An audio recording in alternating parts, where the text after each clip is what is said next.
Меня зовут Эдди Кингста, и вы смотрите 140 BPM Cup. Тот самый турнир, в котором участвуют только самые, блядь, ебучие пидорасы. Эй, эй, эй, я, эй, эй.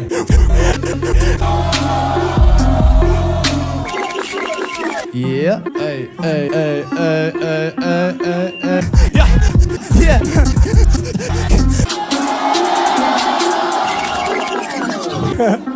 Yeah, yeah, эй, эй.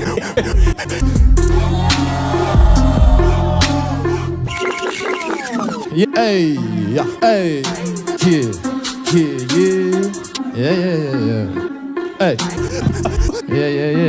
Эй, yeah.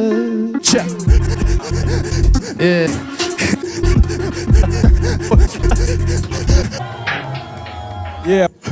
Yeah, эй. What? Yo. Yeah. Hey, yo.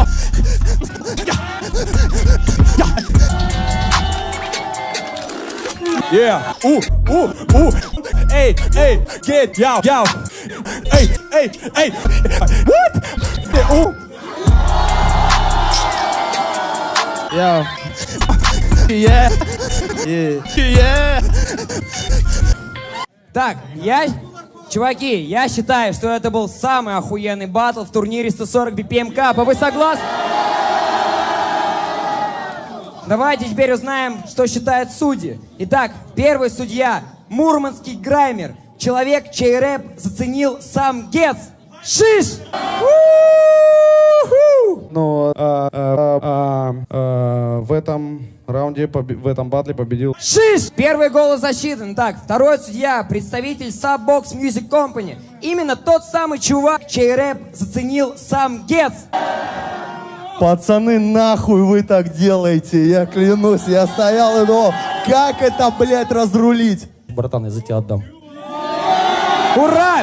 Ребята, я очень рад, что наконец-то интрига. Итак, третий судья, последний судья, решающий судья, который зовут Эдди Кингстон. Что, чувствуем, да, количество комментариев? Что... Эдди Кингстон. Короче, блядь, ебаный в рот, блядь. Ну все понятно. В итоге что мы имеем? БК-марафон, тот марафон, в котором ты станешь победителем. Кто был лучше, как вы думаете? Go Killa! Шум! Всем спасибо, это был полуфинал 140 BPM Cup. Ждите нас в финале. Эй-йо!